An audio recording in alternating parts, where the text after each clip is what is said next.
So I found this game on Roblox called Steam and Steel, and it's probably one of the most realistic in terms of driving the trains game that I've found on Roblox. So gonna create a railway, call it Sloth and Co, and start.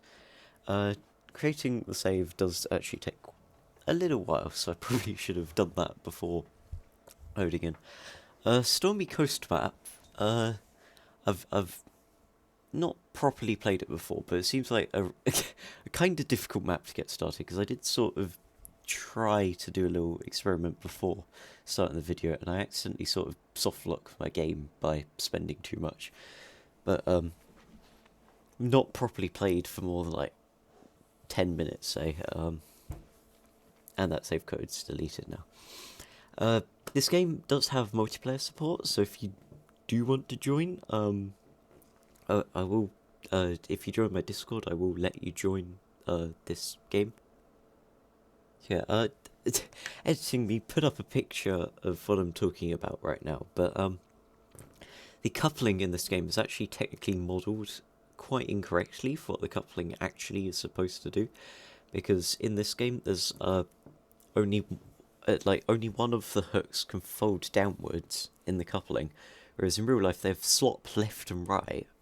And so that means that you can fold two hooks into the same slot because there's so much space for it, and then they grab onto the little rotating bars, I'm pretty sure. At the local railway that's near me, the way that they have it is they have that system with the two bars folding down as opposed to what this game does with just one of them. But then they also have some chains for redundancy, so I'm pretty sure this game models them as auto couplers. So you can couple to them. If you go at high enough speed, you can couple automatically. But in real life, they're not really like that. So here we are, loaded into the game. This is what I was talking about. In game, only one of these can fold down. If I try to fold both of them down at the same time, it just unfolds one of them, which is a little bit of the fooling of the game. I'm pretty sure they do actually grab onto the rotary bar. I'm not 100% certain, but I'm pretty sure they do that. If I look around... there's... The first place that we want to head to is a forest camp, because that's where we get logs. The issue is gradients. Trains do not like any amount of gradients at all. If you have a gradient and a train that uses traditional train tracks, the train will not like you if you try to go up it. Thing is, in this game, track building costs money, which is different to games like Railroads Online, where the track building doesn't cost you money. And it kind of makes it realistic and more fun, but then again, it is also really annoying if you're trying to get to a location, but you've got a really steep gradient to get past. So I'm going to try to keep this gradient as low as I can. So minus 1.1, that's good. I did sort of dig a little bit into terrain, which quite realistic the way that this game does it. Digging into the land will cost you more money because of the costs of excavating the land.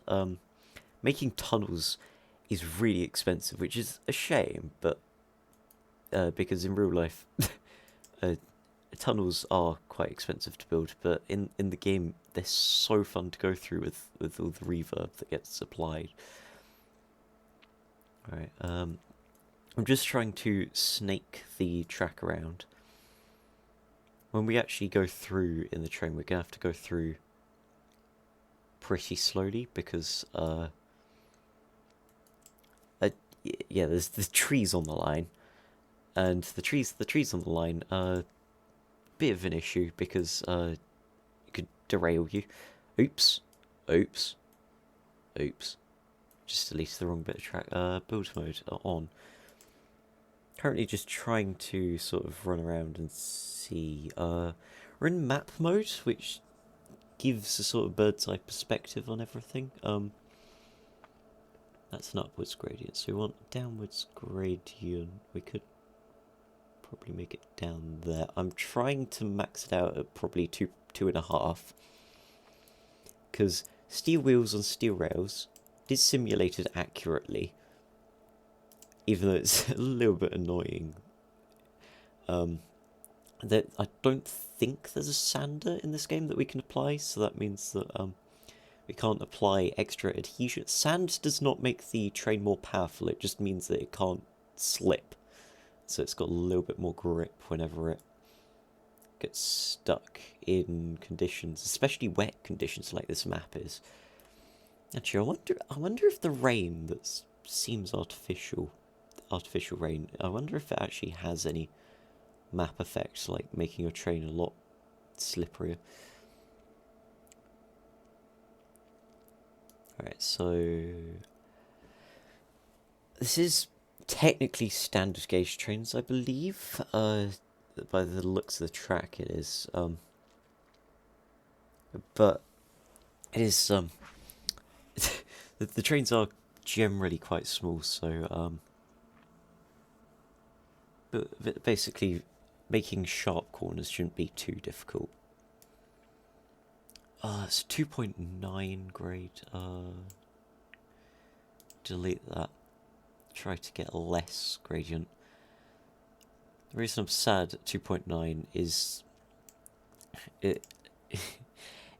it's bigger than 2.5, which is what I'm trying to aim for to get down. How much is it? It's still about 6.4 gradient. So to get over this way, negative 2.4. This is probably one of the best spline building systems I've seen in a game.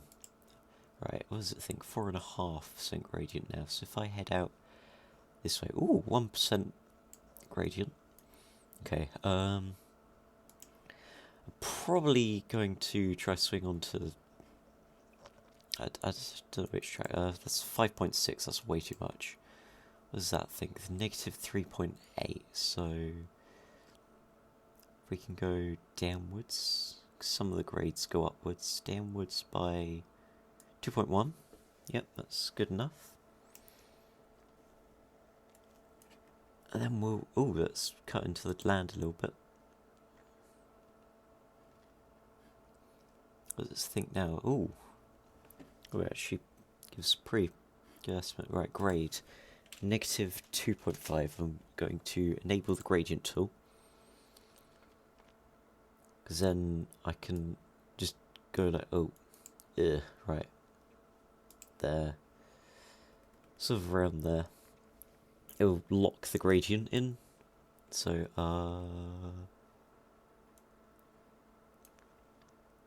actually, yeah, that's fine. Gradient off. That's negative 1.5 gradient. That's good. And then I can do that. And then I'm going to attach it to this track simply because that track contains stuff to sell. Over here, grade 0. I'm going to turn grade to 0, curve to 0. I'm just going to create a little bit of a stub there so that we can shunt things around. Buildings. Oh, there's a train works. Specialised machine shop for locally producing rolling stock and locomotive. Oh! Okay, so you can get a discount on rolling stock. How much is it? Ooh, that's quite a lot. Engine shed. The word repairing makes me a little bit concerned because it seems like they've added some kind of damage system, right? Track objects. Buffers. Ah, yes, buffers. That's what I was looking for. Probably gonna exit map mode. Buffers I want. There. Yep, buffers. Let's also actually turn off build mode. Track objects. Buffers again. They came pre-installed. Okay. So we're down about 4,145, I'd say. Okay, so now we're in the locomotive. I actually really like this game. But now we're in the Locomotive. We have the Schieberkasten and the Kesseldrack, which is probably not how you pronounce it. Need to shovel in coal. This is probably one of the most realistic systems that I've actually seen for a train simulator. Let's set the loco brake off. We have no boiler pressure or any steam pressure. I'm going to fill it with coal, which is not what you'd want to do in real life. Do not fill locomotives up with coal. And the thing is, each time you click that, that adds one to the coal count, and then it keeps scooping in until you've finished with the amount of clicks that you've done. You can cancel it by jumping out. Also, I haven't actually properly played since they added headlights in. Alright. It's taken me about 11 minutes to connect up to that forest camp, simply because, yeah, trying to get... Ooh! Ooh! Well, that's interesting. WNS. There's a reverser now. Oh! A moves the throttle up. Okay, that's useful to know.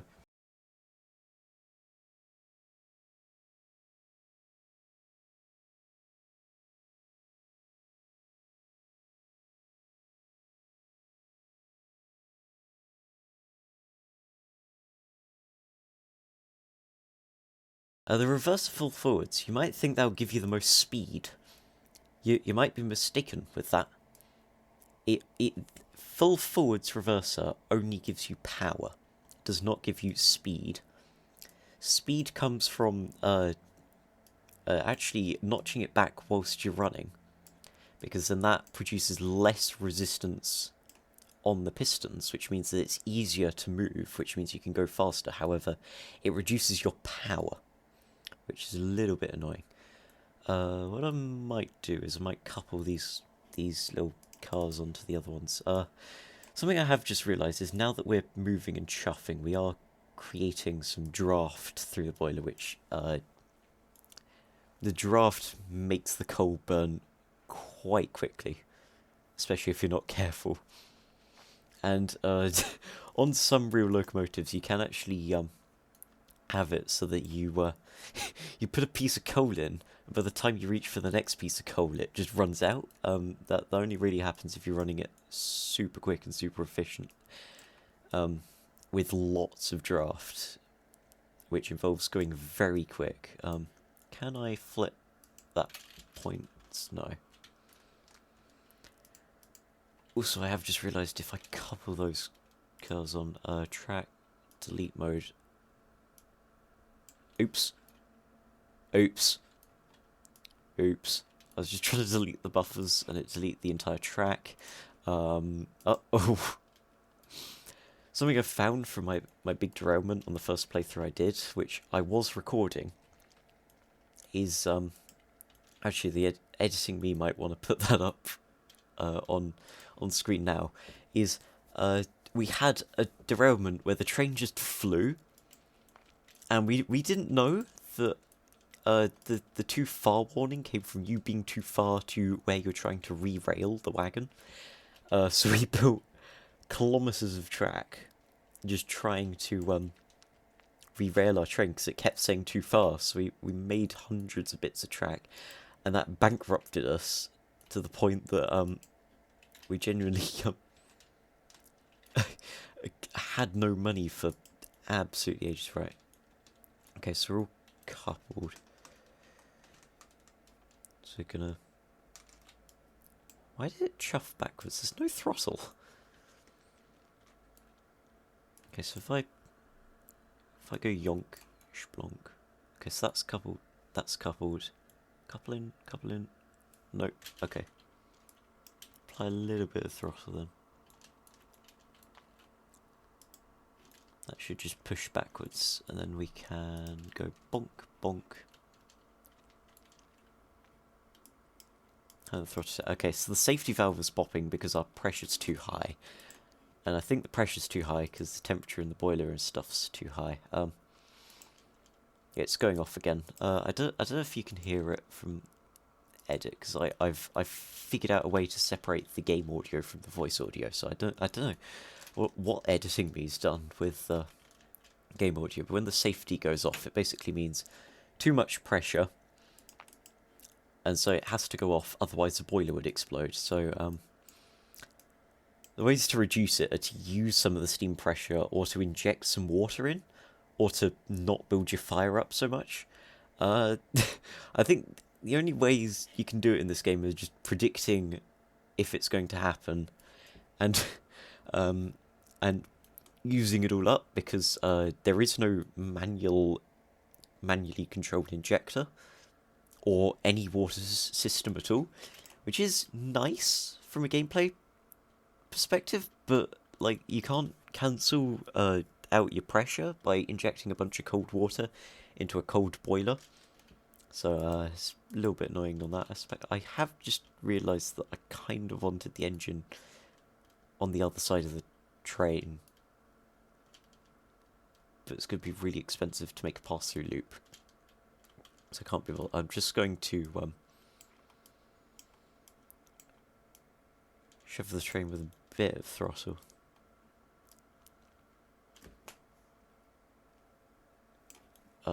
Build mode, right. Track, cut trees on M. M just brings up map mode, so I'm gonna see if I can use map mode to approach trees and then tell them to chop. No. That's annoying. Because that tree is certified on the track, so let's go back into this mode. I think, unless we're not reached full power yet, that could be the full speed, and then you'd want to notch back the reverser.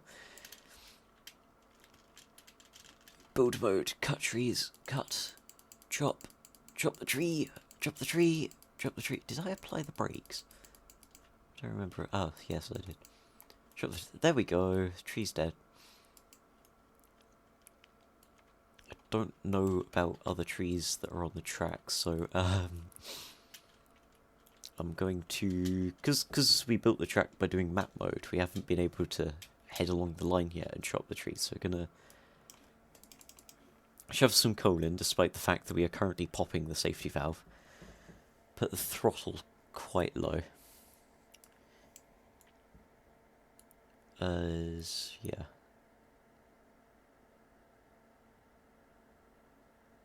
So something you might notice is the left side pistons and the right side pistons are offset by 90 degrees. That's just so you don't have any dead spots as the piston moves back and forth. These are Stephenson's valve gear, I'm pretty sure. Basically, they have a spinny disc, and that spinny disc controls some motion, which then controls when steam goes into and out of the valves. Okay, there are trees ahead, so,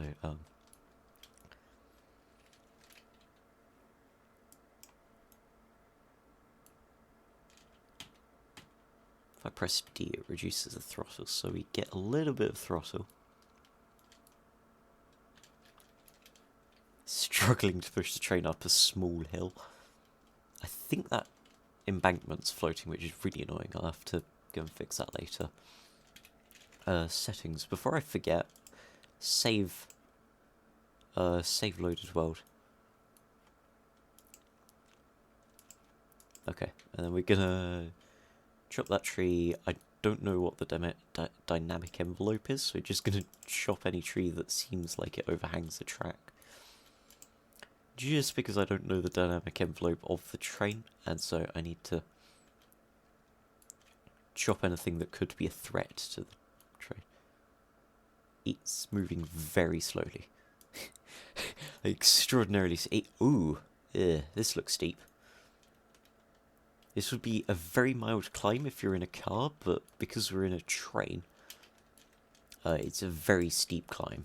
Because, yeah, trains aren't very well suited to steep slopes. They're just designed to handle big amounts of cargo and get them to the locations efficiently.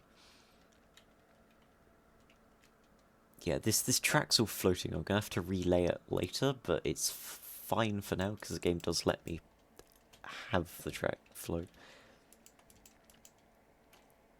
Ew. Okay, that corner's really tight. We're gonna relay that at some point. Basically what I'm saying is, at some point I will just relay all of the tracks. Because they're either floating or they're too sharp or stuff like that.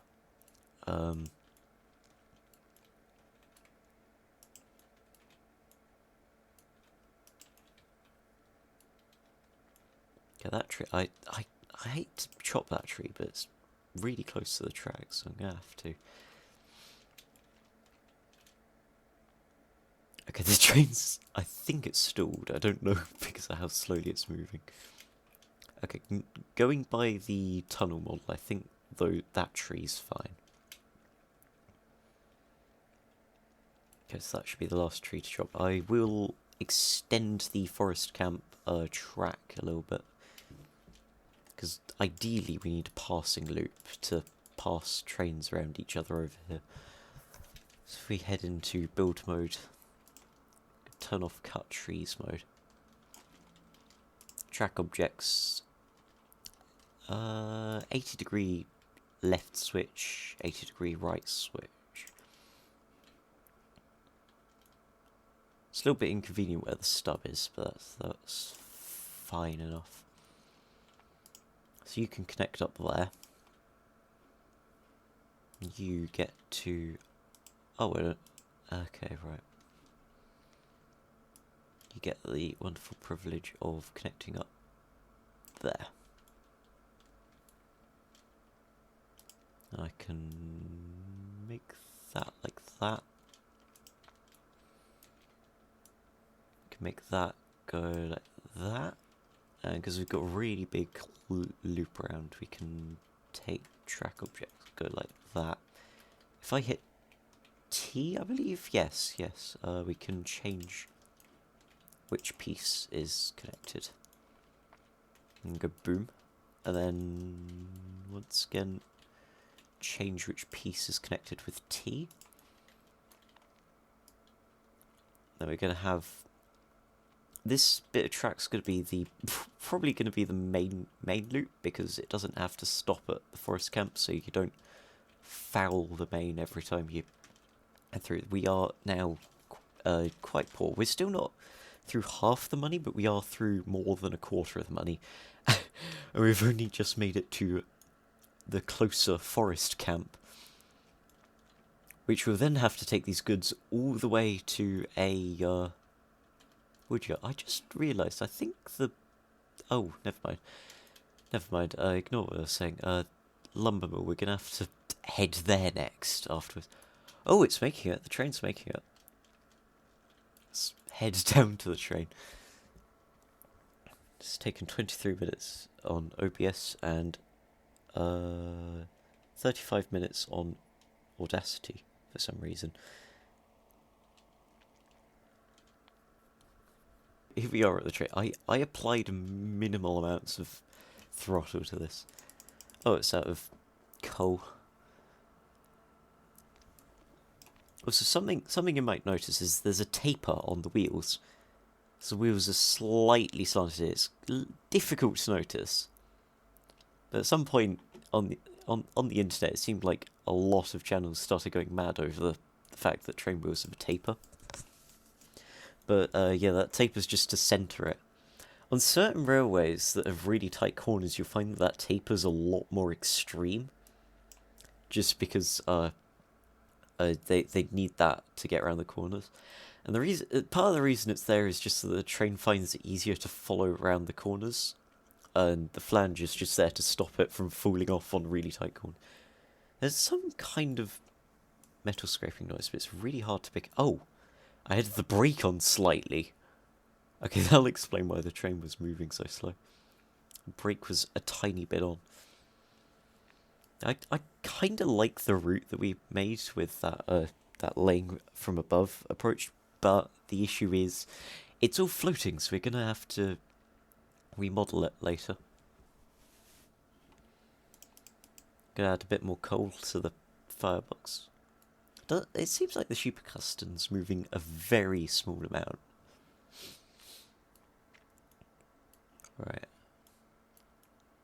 So actually, I don't think we've reached full power, but if we have, what you would do is you'd notch back the reverser is one of the terms for it. Where you essentially move the reverser closer to 0, because that makes you faster but less powerful. The sounds of it, we're still going at similar speed after doing that. The chuffs should get quieter after notching back. Yeah, we're going faster now, I'm pretty sure. There's more frequent chuffs, just because we notched back a little bit, which is just a thing to do to speed up. I also have just remembered that I don't know which way I set the points. So I'm going to jump out and run across the train, which is really dangerous because of Roblox's bad netcoding can sometimes send the train flying if you do this. Oh, it stopped. I'm going to apply that brake. Okay, never mind, it's not doing anything.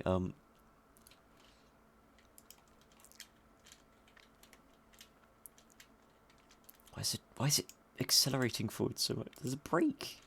Okay, right. I promise I did not set the reverser into forwards. Yeah, it's not in forwards. Something fun this game does is it actually does reflect the reverser position in the cab. If I notch it back or forwards, it does actually show that. Which, a fun effect is, this linkage is all working and simulating in real time. It is actually dependent on where the reverser is. As usual, we are running out of coal in the firebox. It's labelled shovel for some reason, although I don't think you call a box that you put fire into a shovel. I assume it's just a label to say, click this to shovel coal in. I generally forgot which way I aligned the points. If we're either of the two lefts, then we'll be fine. If we're on the main route, then that's a bit of a problem.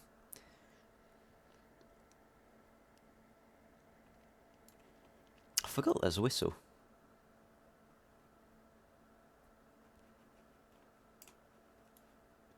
If you try to move that lever too fast, it doesn't interpolate the whistle command fast enough. Okay, so it seems like, yes. Good. Very good. We are lined straight forwards. Which is good. I think the platform's going to load 3 cars at once. 3 cars at once is...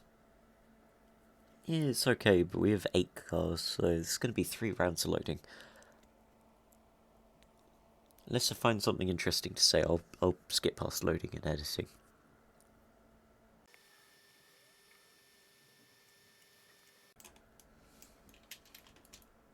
Okay, so we're gonna load. We've just parked. We can select cordwood because that's what's on these cars. I spam E because it's faster than waiting for it to autoload. Right. So the chain is tools as a bonus, which speeds it up. We'll let cordwood, which is yellow, go into everything. Logs seem to just go to the lumber mill. And then the lumber mill can go to iron mine, bauxite, coal and quarry. Okay. So that's the... I like that they include the cargo chains as settings. I'm just going to create a save game. Save loaded well.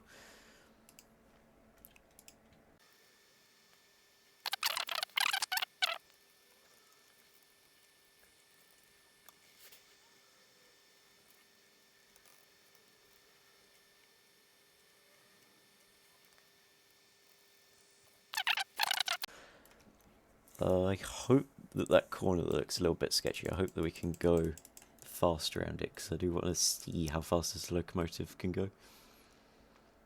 And because we're going downhill, gravity assist, so I think we're already reaching quite high speed, so I can just notch back the reverser a little bit. And I'll keep notching it back. This probably as far back as I really want to go.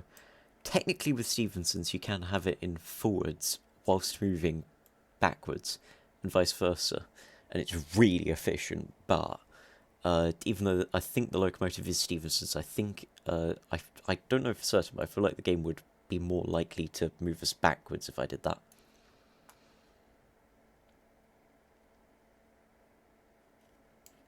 Look how fast we're going. I did just realise that we might actually derail though around this corner if we're going this fast, so I'm gonna stop applying steam to the cylinders. Oof. Okay, we can handle that corner.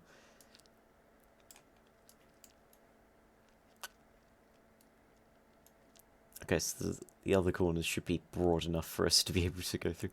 Something I keep thinking about when I play this game is how do they get the terrain forming to work? Because if Roblox Studio, there isn't a clear way to do that. I know it's technically possible, but it's not really clear how Roblox Studio makes you do it, because in most other games you don't interact with the terrain at all, or like change it in any way, which is interesting, but this game lets you do it. Okay, so we're nearing the freight depot now with our load. It's been about 35-ish minutes since we started this save slot, and we're going to have to hard apply the brakes, which is causing squealing on the wheels. Yeah.